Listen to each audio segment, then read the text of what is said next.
Imaginez qu'un ordinateur puisse soudainement ouvrir presque tous les cadenas numériques utilisés dans le monde. Les connexions bancaires, les certificats de sécurité, les signatures numériques, les communications gouvernementales et même certaines crypto-monnaies pourraient se devenir vulnérables. Ce moment hypothétique porte un nom, le Q-Day, prononcé Q-Day. Le Q-Day ne représente pas simplement l'arrivée du premier ordinateur quantique, il désigne le moment où un ordinateur quantique deviendra suffisamment puissant pour casser, dans un délai utile, une grande partie de la cryptographie moderne. Pour le moment, aucun ordinateur quantique publiquement connu ne possède cette capacité, mais personne ne peut prédire avec certitude quand cette technologie deviendra suffisamment mature.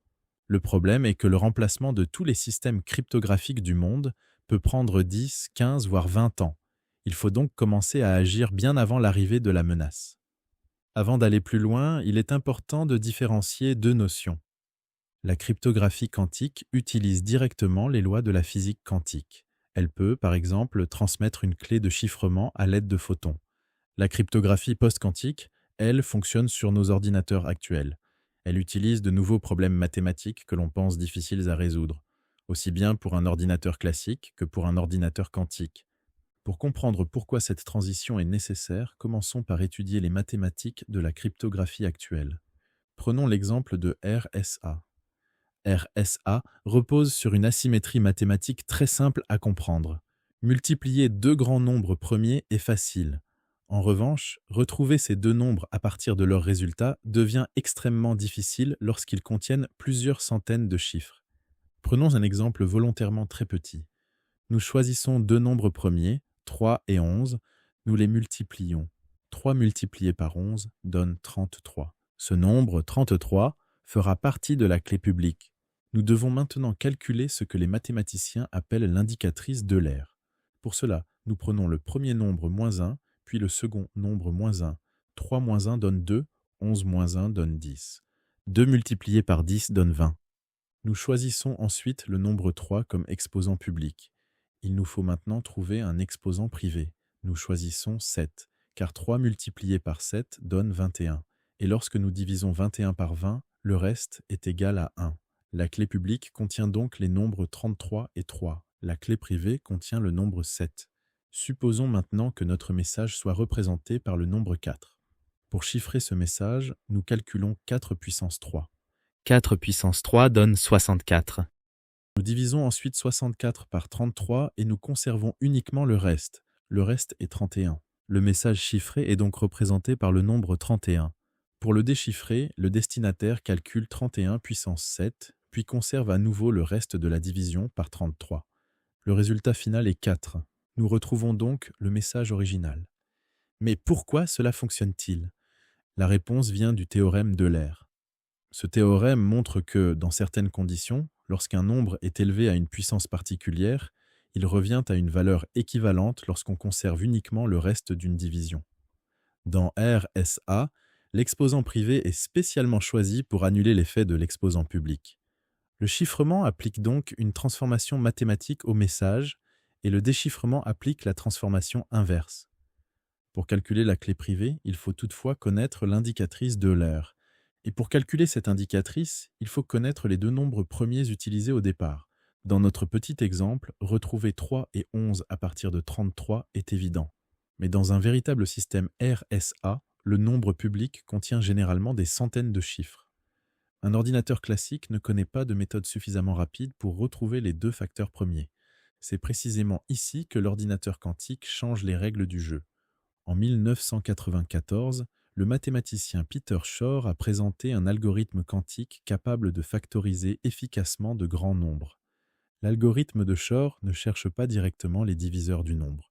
Il transforme la factorisation en un problème de recherche de période. Prenons le nombre 15. Nous voulons retrouver ses facteurs premiers. Nous choisissons le nombre 2, puis nous calculons successivement les puissances de 2 en conservant à chaque fois le reste de la division par 15.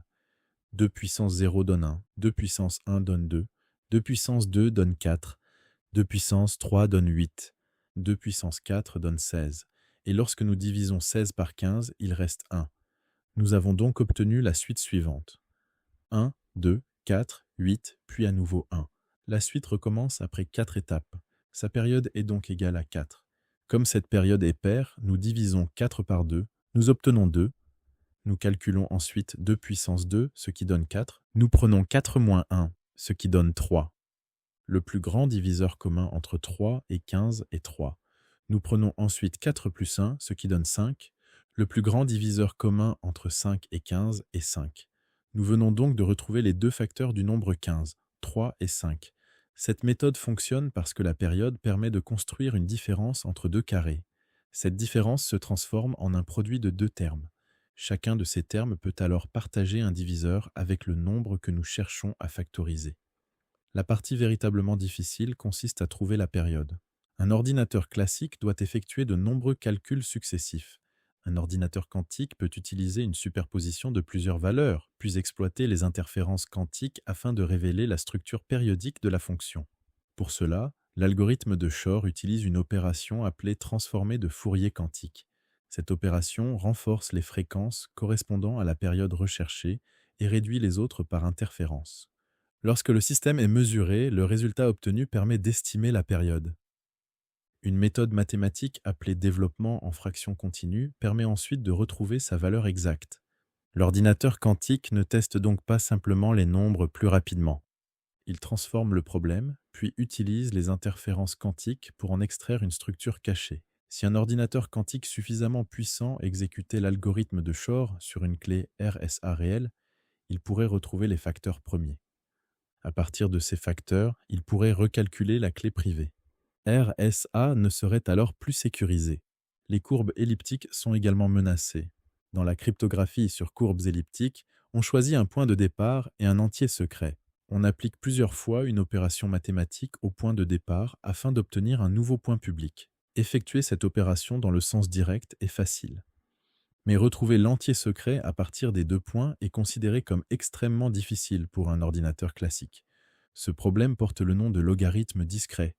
L'algorithme de Shor peut également résoudre ce problème. Des systèmes comme ECDH et ECDSA deviendraient donc vulnérables. Cela affecterait les échanges de clés, les signatures numériques, les certificats et certaines crypto-monnaies. La cryptographie symétrique, comme AES, résiste mieux. Pour attaquer une clé symétrique, un ordinateur classique peut essayer toutes les possibilités jusqu'à trouver la bonne. Pour une clé de 128 bits, cela représente environ 2 puissance 128 possibilités. L'algorithme quantique de Grover réduit théoriquement le nombre d'essais nécessaires. Au lieu d'effectuer environ 2 puissance 128 opérations, il pourrait réduire le coût théorique à environ 2 puissance 64. Cela représente un avantage considérable. Mais contrairement à Shor, Grover ne détruit pas complètement le principe de la cryptographie symétrique. On peut augmenter la taille des clés. Une clé AES de 256 bits conserverait, dans un modèle simplifié, une sécurité comparable à environ 128 bits face à Grover. De plus, une véritable attaque nécessiterait énormément de ressources, de correction d'erreurs et de temps de calcul quantique. Le danger du Q-Day ne commence toutefois pas le jour où l'ordinateur quantique devient opérationnel. Des attaquants peuvent déjà intercepter et stocker aujourd'hui des communications chiffrées qu'ils sont incapables de lire. Ils peuvent ensuite conserver ces données pendant plusieurs années. Le jour où un ordinateur quantique suffisamment puissant devient disponible, ils peuvent reprendre les données enregistrées et tenter de les déchiffrer. Cette stratégie est appelée « récolter maintenant, déchiffrer plus tard ». Certaines données perdent rapidement leur valeur, mais des informations médicales, des identités, des contrats, des secrets industriels, des communications gouvernementales ou des informations financières peuvent rester sensibles pendant plusieurs décennies. Pour mesurer le risque, on peut considérer 3 durées. La première est le temps nécessaire pour remplacer les systèmes cryptographiques actuels. La deuxième est la durée pendant laquelle les données doivent rester confidentielles. La troisième est le temps estimé avant l'arrivée d'un ordinateur quantique capable de casser les systèmes existants. Si la durée de migration, ajoutée à la durée de confidentialité, dépasse le temps restant avant le Q-Day, alors les données sont potentiellement déjà en danger. Le secteur financier est particulièrement exposé. Le système financier mondial repose presque entièrement sur la confiance cryptographique. Lorsqu'un client se connecte à son application bancaire, un certificat numérique permet de vérifier l'identité du serveur. Lorsqu'une banque envoie un ordre de paiement, une signature numérique permet de confirmer que le message est authentique et qu'il n'a pas été modifié. Lorsque deux institutions communiquent, Le chiffrement empêche un tiers de lire les informations échangées. Les clés les plus sensibles sont souvent protégées dans des équipements spécialisés appelés modules matériels de sécurité. Une attaque quantique réussie ne permettrait donc pas seulement de lire des messages confidentiels. Elle pourrait permettre de fabriquer de fausses signatures, d'usurper l'identité d'une institution, de modifier des instructions de paiement ou de faire apparaître une transaction frauduleuse comme légitime. Le problème serait également systémique. Une banque ne contrôle pas seule toute son infrastructure. Elle dépend de fournisseurs de logiciels, de réseaux de paiement, de services cloud, de terminaux, de cartes, d'autorités de certification et de nombreuses applications anciennes. Même si une banque protège correctement ses propres systèmes, une faiblesse chez un partenaire peut compromettre toute la chaîne. Une première réponse possible est la distribution quantique de clés. Le protocole le plus célèbre porte le nom de BB84. Dans ce protocole, Alice envoie à Bob une série de photons. Chaque photon représente un bit et peut être préparé selon différentes orientations. Alice choisit aléatoirement entre deux bases de préparation. Bob choisit lui aussi aléatoirement une base pour mesurer chaque photon. Après la transmission, Alice et Bob annoncent publiquement les bases qu'ils ont utilisées, mais ils ne révèlent pas les résultats. Ils conservent uniquement les bits pour lesquels ils ont utilisé la même base. Une espionne, traditionnellement appelée Eve, pourrait tenter d'intercepter les photons, mais elle ne connaît pas la base utilisée par Alice. Elle doit donc choisir une base au hasard. Une fois sur deux, elle choisit la mauvaise base. Lorsqu'elle utilise la mauvaise base, sa mesure modifie l'état quantique du photon. Bob risque alors d'obtenir un résultat incorrect. Dans une attaque simple, cette interception introduit environ 25% d'erreurs dans les bits conservés. Alice et Bob peuvent comparer publiquement une petite partie de leurs clés. Si le taux d'erreur est trop élevé, ils savent qu'une interception ou un problème de transmission s'est produit. Cette protection vient d'un principe fondamental de la physique quantique. Il est impossible de mesurer parfaitement un état quantique inconnu sans risquer de le perturber. Il est également impossible de créer une copie parfaite d'un état quantique inconnu. La distribution quantique de clés est donc très intéressante, mais elle nécessite des fibres, des détecteurs et des équipements spécialisés. Elle ne remplace pas non plus l'authentification, la sécurité des serveurs ou la protection des applications. La solution la plus facile à déployer à grande échelle reste donc la cryptographie post-quantique. Une grande partie des algorithmes post-quantiques repose sur des structures mathématiques appelées réseaux euclidiens. On peut imaginer un réseau euclidien comme une grille de points dans un espace contenant des centaines de dimensions. Certains problèmes sont faciles lorsqu'on connaît un secret, mais extrêmement difficiles lorsqu'on ne possède que la grille publique. Un problème important porte le nom de Learning with Errors, que l'on peut traduire par apprentissage avec erreur. Le principe est le suivant. On choisit une grande matrice publique. On choisit également un petit vecteur secret.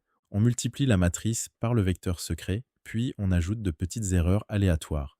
Le résultat est rendu public. Sans les erreurs, un attaquant pourrait résoudre le système avec de l'algèbre linéaire et retrouver facilement le secret. Mais les petites erreurs brouillent les équations. Dans de grandes dimensions, retrouver le secret devient extrêmement difficile.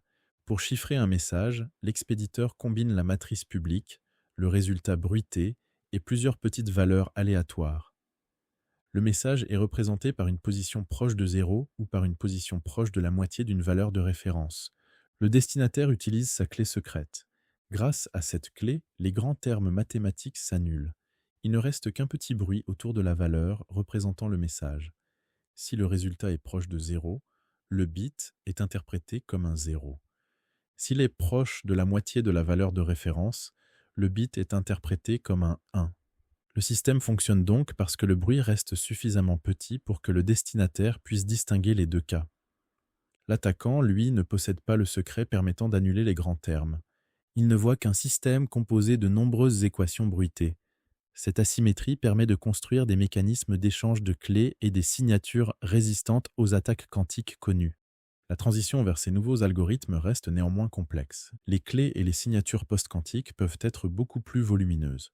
Certains protocoles, cartes à puce, équipements réseau et anciens logiciels ne sont pas capables de les gérer correctement. Les organisations doivent donc commencer par établir un inventaire cryptographique.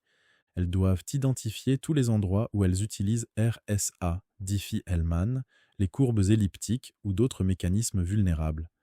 Elles doivent ensuite développer ce que l'on appelle la crypto-agilité. La crypto-agilité est la capacité de remplacer rapidement un algorithme sans devoir reconstruire toute l'infrastructure. Pendant la période de migration, il est également possible d'utiliser des mécanismes hybrides. Un mécanisme hybride combine une méthode classique et une méthode post-quantique. Le secret final reste protégé tant qu'au moins l'un des deux mécanismes demeure sécurisé. Le Q-Day ne représente donc pas la fin de la cryptographie. Il représente la fin annoncée de certaines hypothèses mathématiques sur lesquelles repose notre sécurité actuelle.